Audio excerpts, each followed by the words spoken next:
Scorpio rising. How you doing, Scorpio? This is your little mini reading for the Capricorn solstice, which is one of the biggest portals of the year. My name's Chloe. I work with card divination, astrology, and I channel multi-dimensional energies through my body, both in the form of physical and vocal light language. All of this is going to be happening throughout the reading, bringing in healing, attunement, and activation codes to the messages that want to come through for you, my lovely Scorpios. Now, in the Northern Hemisphere, this is when the days start getting longer. For me, this is the new year, the new earth year. The sun is being reborn. We are moving from yin energy to yang energy, right? The days are getting longer. We're starting to plant those seeds, starting to build. In the southern hemisphere, this is when the nights are starting to get longer. So all the wisdom, all the outward action that you've been doing over the last 6 months, you're now drawing all of that wisdom internally. You're cultivating, you're bringing depth and nuance to your experience internally. And then you're really going to be recalibrating that inner journey. Now you can apply both of those themes to what comes through in this reading with the tarot that I'm going to be pulling and the astrology. Speaking of the astrology, I read for the rising sign. So for those of you who don't have Scorpio rising, look to the house that Scorpio does fall in. Look to the themes of that house, and you want to apply those themes along with all the other meaning you've got going on in the sign of Scorpio to the messages that come through, because it will be as if that Scorpio energy has now energetically moved to the first house. For example, I've got Scorpio in the 4th along with Pluto, Vesta, my south node, and Saturn. So I'd apply all of that energy to what comes through. Speaking of which, at the time of recording, the ascendant is in Aquarius, and that means the Scorpio energy is up in the 10th house. So we're going to get a lot of visibility, we're going to get a lot of clarity coming through in regards to the life path. But Scorpio risings, where is this happening for you? This is happening for you in your 3rd house, right? This is the house of the goddess, where we bring our big picture philosophies into our day-to-day, where we find meaning on a day-to-day basis, a deeper resonance. I think the 3rd house is so important, right? This is about finding the joy, the resonance, the meaning in the washing up, in the walk to the shop, the little tiny things. The more that we do that, that has a massive ripple effect into the bigger picture. It keeps us present, keeps us in the moment and finding that resonance there. So it's also about your local community, the things you do on a day-to-day basis. It's linked into schools and therefore learning things for the first time, short distance trips, and the lens in which you communicate through. Now every year you have this upgrade, you have this massive portal happening, and this is no different. Speaking of which, I've done a 2-part series where I've broken down the astrology in part 1, also the resonance of the Capricorn solstice with a focus on it being the winter solstice here in the Northern Hemisphere, but overall the meaning behind all of this, right? I've also pulled collective tarot, and some big channeled transmissions came through. It was quite phenomenal. And part 2 is when I read all these oracle cards. The alignment with everything, it's so connected to the eclipse cycle we're in with Aries and Libra, and then when it moves into Virgo and Pisces as well. It was quite a phenomenal energy. Now, this energy is what's going to serve you and work with you, your underlying bigger picture current, till the summer solstice, to the Cancer solstice in Cancer season next year. We are midway through going to get a download from the Aries equinox, and that's going to add on another layer on top of this one. So for the first 3 months, we're really going to be focusing on this energy, and then that's kind of imprinted, and we're going to take it to the next stage with that Aries equinox. I'm going to be pulling cards for, okay, all right, I saw one of them, I don't know what the other one is. I'm going to be pulling cards for 2 different piles. The first pile is, what's the download you're getting with this portal? What's the big upgrade? And then pile 2 is going to be how to work with it. We're also going to get the card at the bottom of the deck, as well as 1 card from 2 different oracle decks. Yeah, so the synchronicities and the connections between that 2-part series and the energy that came through was phenomenal. Blew my tiny little mind. So if you want to have a deeper dive on what's going on, remember this is a 6-month cycle, pause this video, go watch that 2-part series and come back to this, because that 2-part series acts as a baseline to what comes through here. So it'll give you more meaning, it'll give you more resonance. So downloads in the 3rd house, heightened level of your capacity to communicate from your truth that serves you in the long-term goals, finding a deeper resonance with the meaning in the day-to-day, right? Allowing you to find that joy, allowing you to be in a flow state and really elevate the small things and the sort of being present in the moment. Your capacity to learn lots of new things and experience and communicate that. I can also see clearing out of wounds around things that may have happened to you when you were young at school. Forgot to mention 3rd house is also linked into siblings and extended family, so wounds around that as well that so blocked the way that you walk through the world. And you know, I don't want to give any spoilers of the 2-part series, but there's so much resonance to what's coming through here. And there's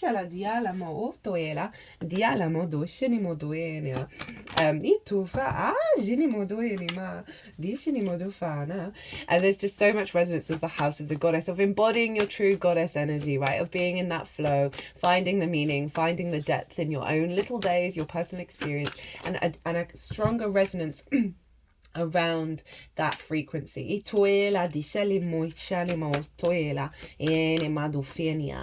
able to communicate from a place of power and a place of strength, but in a way that serves your longer term plans, right? Rather than kicking off over something small that actually when you wake up tomorrow you're not going to care about, right? So it's really allowing that resonance of that Capricorn energy to flow through. Heightened levels of communication from source, downloads, lots of activations, lots of synchronicities. Now we want to look to where Saturn is, but just to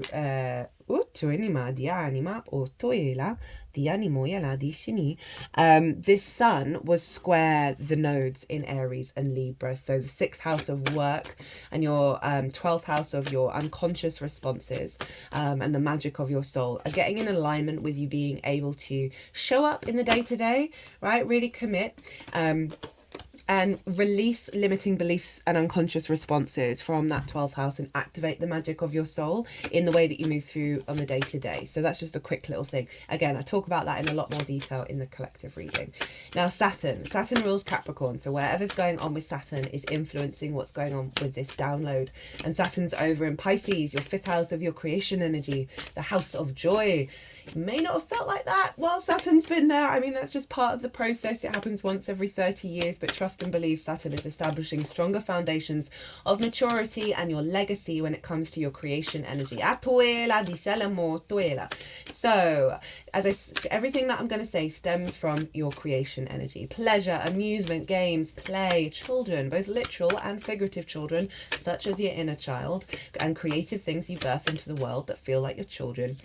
Romance, dating and love, all the fun stuff, right? Or not so much. Sometimes we've had a bit of a struggle with that, like connecting to your creativity, having healthy love relationships, having a healthy relationship with play and amusement and games, right? Sometimes there can be a lot of addiction in the 5th house because that inner child is just running a bit rampant, right? So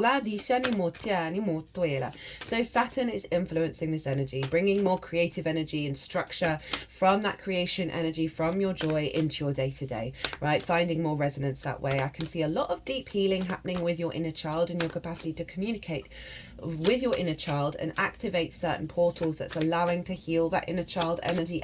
For this, you know, knocking down foundations that inner child may be very drawn to because that's what they're familiar with, but actually aren't serving you in the next leg of your experience.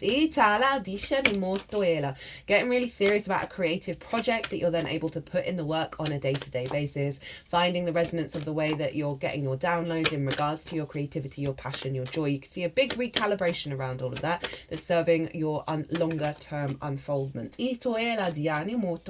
Having, you know, more understanding of what you need to communicate in those romantic relationships, what it is that you need, what it is that you want that brings you joy in the day-to-day, right? Beyond, as I said, those sort of limiting beliefs of the inner child that recreates the love languages it learns from a very early age. Now there's some really cool stuff going on because at the moment that the sun moved into Capricorn, the moon was over in Virgo at 13 degrees opposite Saturn of 13 degrees of Pisces. So this was a opposition by degree, very powerful.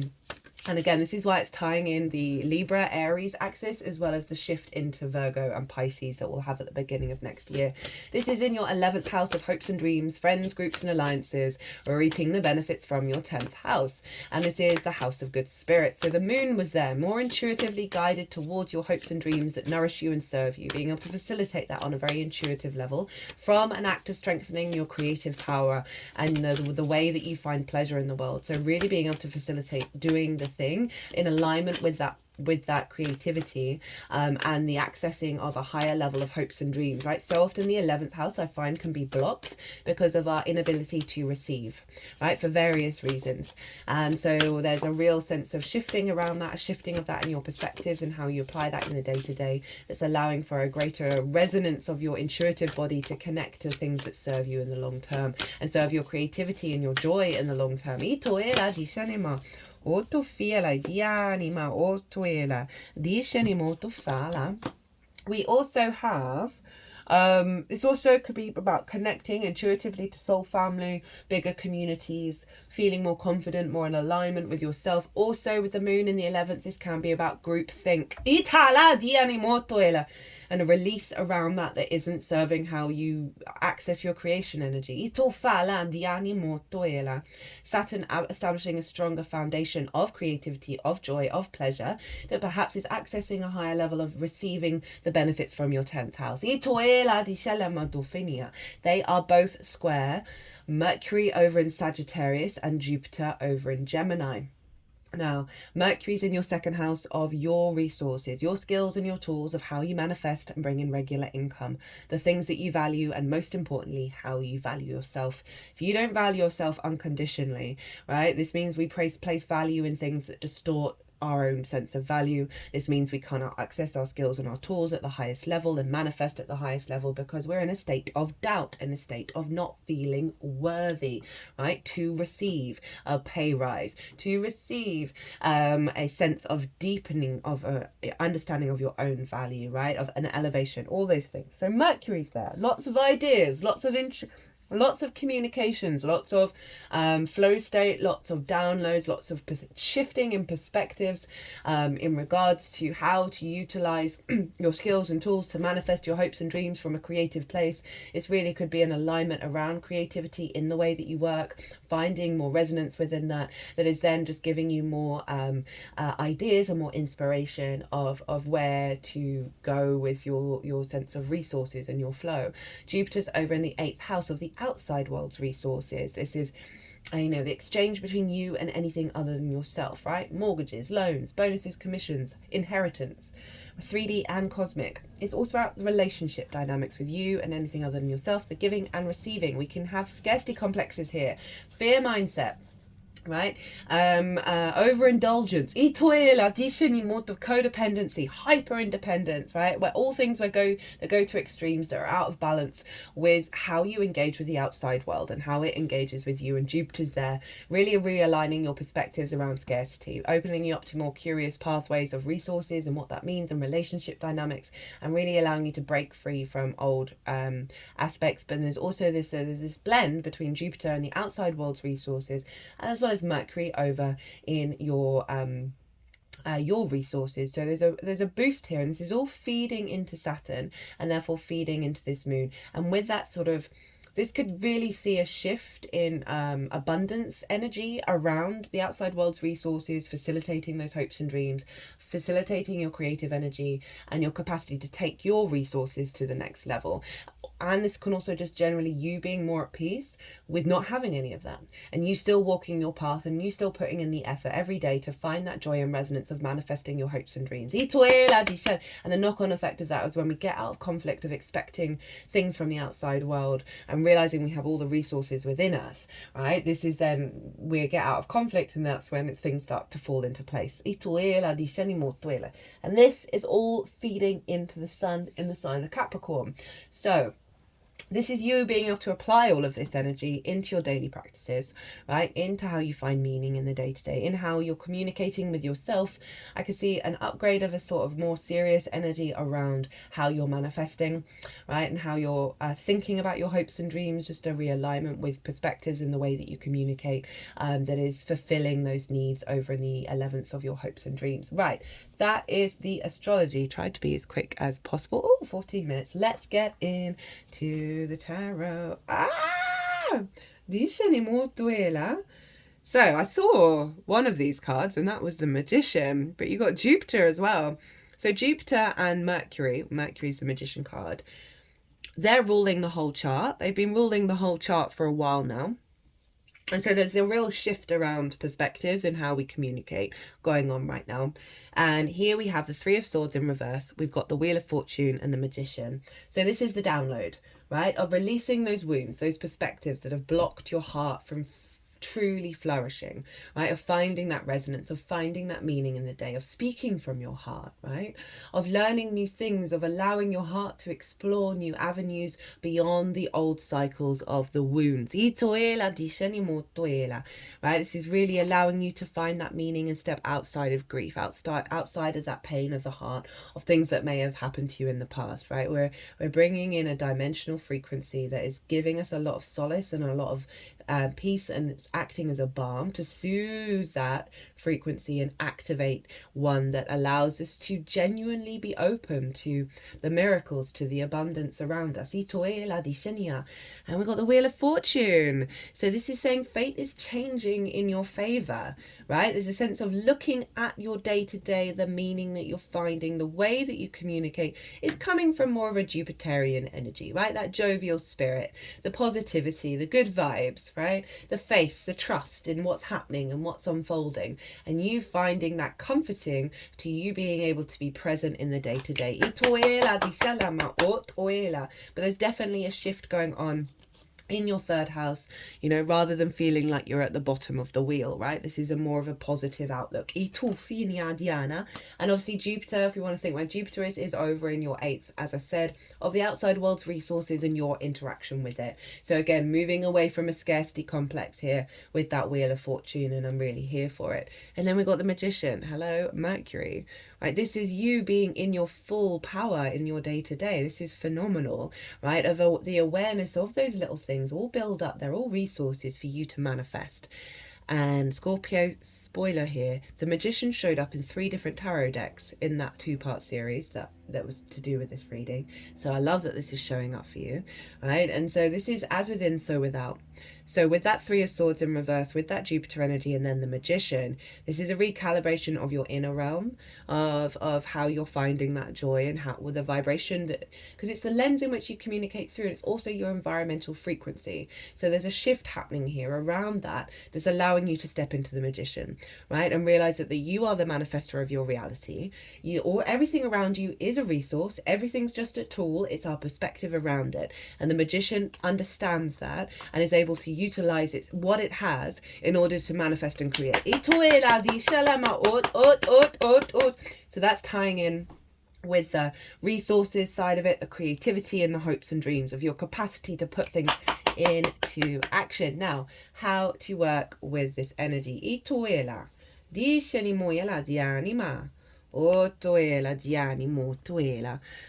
Lots of major arcana, Scorpio. Virgo had some big major arcana as well. The earth and water energies are getting a massive boost here. We have the Strength card, the High Priestess, and then the Queen of Pentacles. So this is how to work with this energy. We got the Strength card. This is really acknowledging the work that we have to do between our instincts and our higher self. And it's not about a hierarchy. It's not about one is right, one is wrong. It's through love and the deepest empathy and compassion and kindness that these two are able to work together, right? Neither is trying to dominate the other. They're both being very, very vulnerable with one another, and neither of them are taking advantage of that. This is the Leo card. So there's a sense that Leo rules the heart. And so there's a real sense of focusing on where that sunshine, Leo is ruled by the sun, where that light, where that vitality, may have been distorted, that's affected your instincts, right? And put you in survival mechanism. And where can you let your higher self come through and really soothe the balm of the wounded lion? It's also highlighting, a rediscovery of the lust for life, and the strength to be in this incarnation and operate from the heart space. But it does require a little bit of pause, a little bit of working, and getting this into balance, right? So far you have 2 out of the 3 cards that have an infinity symbol on them. Right, you've got the 2 cards where they're on top of the head.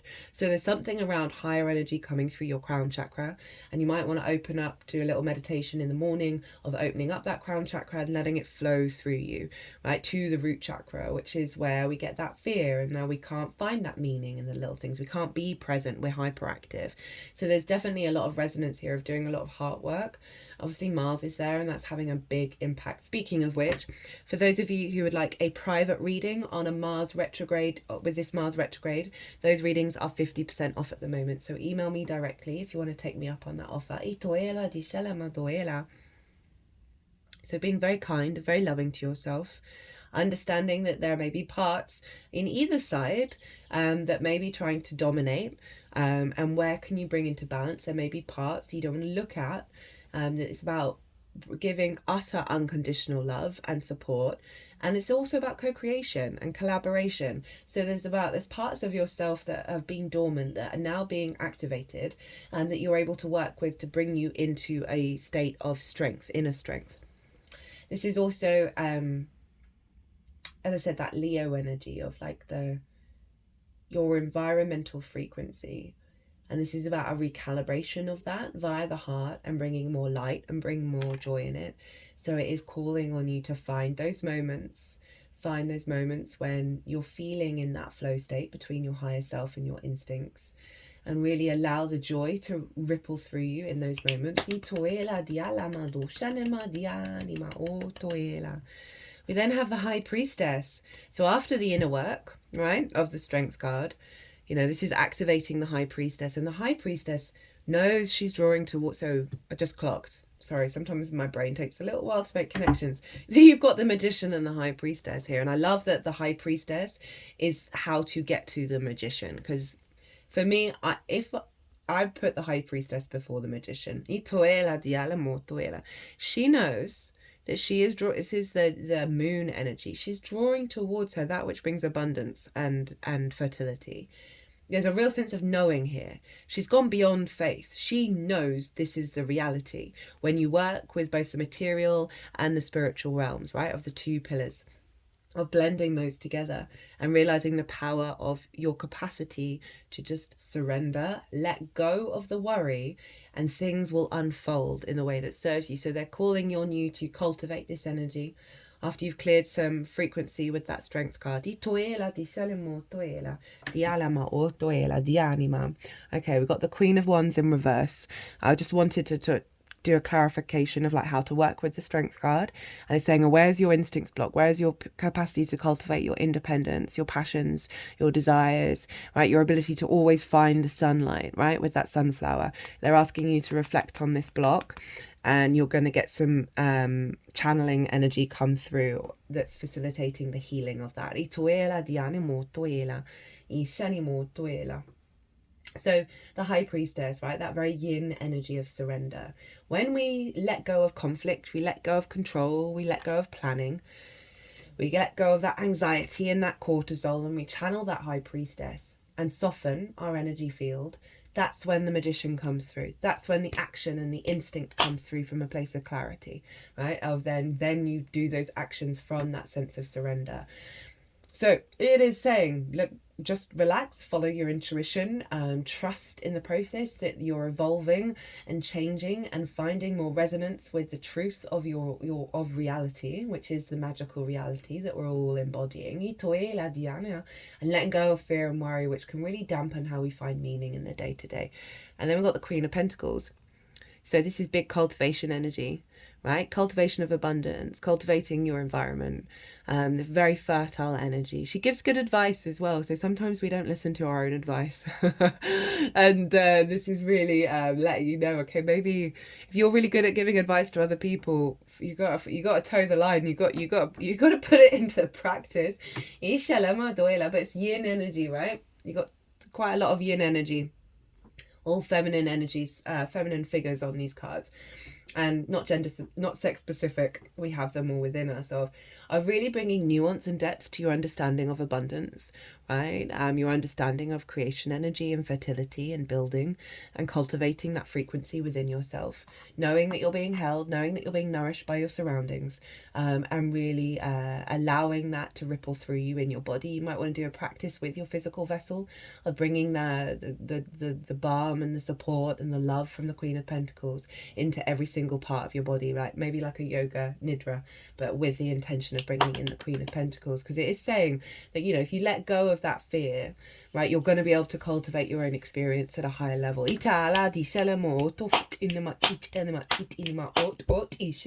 the bottom of the deck, we have the Tower. Now this feels linked into the Strength card, because Strength is Leo, the Tower is Mars. Where's Mars? Well, retrograding in the sign of Leo. Pulling down structures that are no longer serve you in terms of your motivation and drive and your action, in terms of your life path, your career energy, visibility, reputation, that may have diminished how you find your meaning in the day-to-day, certain situations. But this Tower card is pulling down those structures, is really allowing the freedom for you to build from your foundations, from a place of creativity and a place of abundance. And I really like that energy. I am not feeling it's bad, big, horrible things, right? I rarely get that with the Tower. That this is simply with this work, right? You are activating this huge shift in how you perceive meaning and how you communicate it and how you operate in the present moment. And as I said, the third house for me is one of the most important houses. You don't tell the other houses that. It just acts as a gateway to embodying source. Keep showing up for yourself on a day-to-day basis.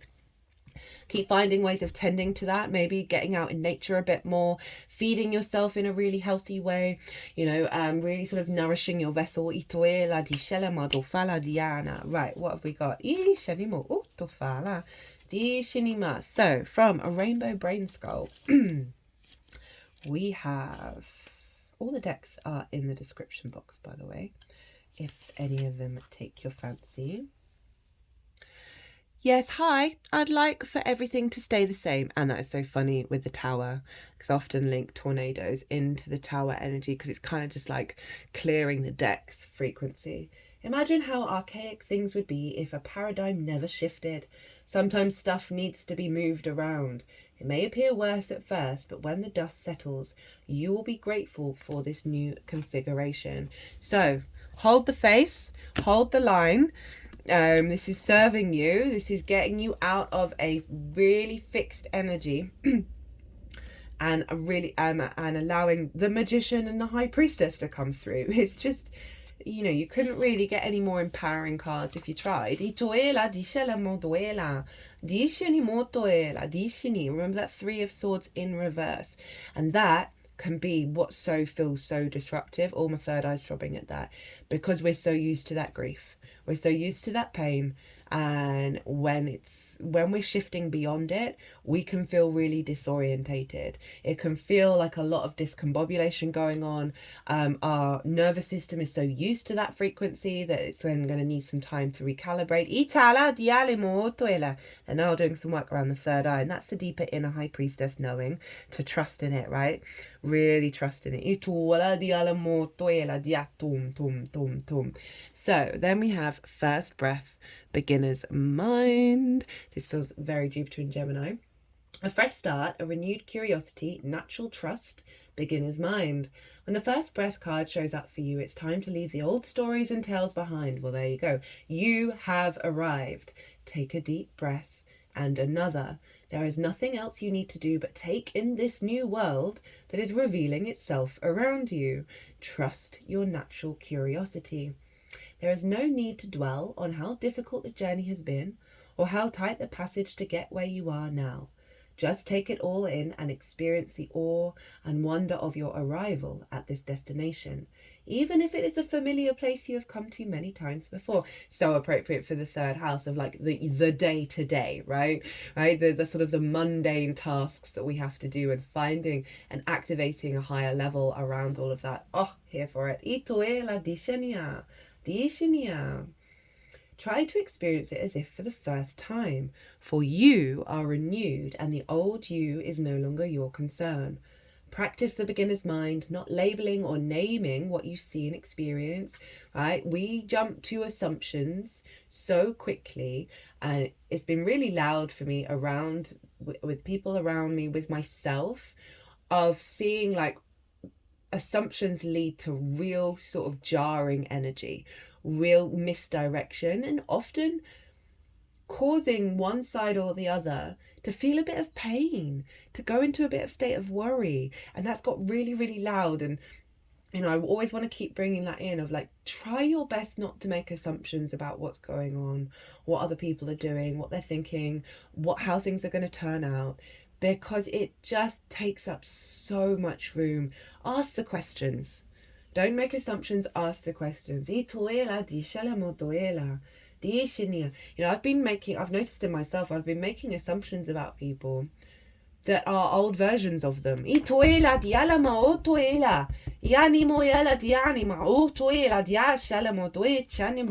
And it's really humbling. It's really very humbling, and I'm so grateful for these lessons that I've been having around that, because as much as I try and put it into practice, my Virgo sun can't help it. It's just it is honestly one of the defaults of the Virgo energies, but it's so humbling and so awe-inspiring to learn those things and be able to just make peace with it, not to hate myself for you know, oh, I made an assumption, how dare I? No. But go, oh, thank you for the wisdom that I've learned by making that assumption that's led me to understand this at a deeper level. That situation that was just so difficult only a few days ago, be with it and breathe. You have already gone beyond it, have overcome and resolved it, even if no one else realizes this yet. I also always want to put in with this sentence, and even if you don't realize this yet, because I think that's really significant. So much we could have done the leap. We've already made the leap, but we're catching up to that reality.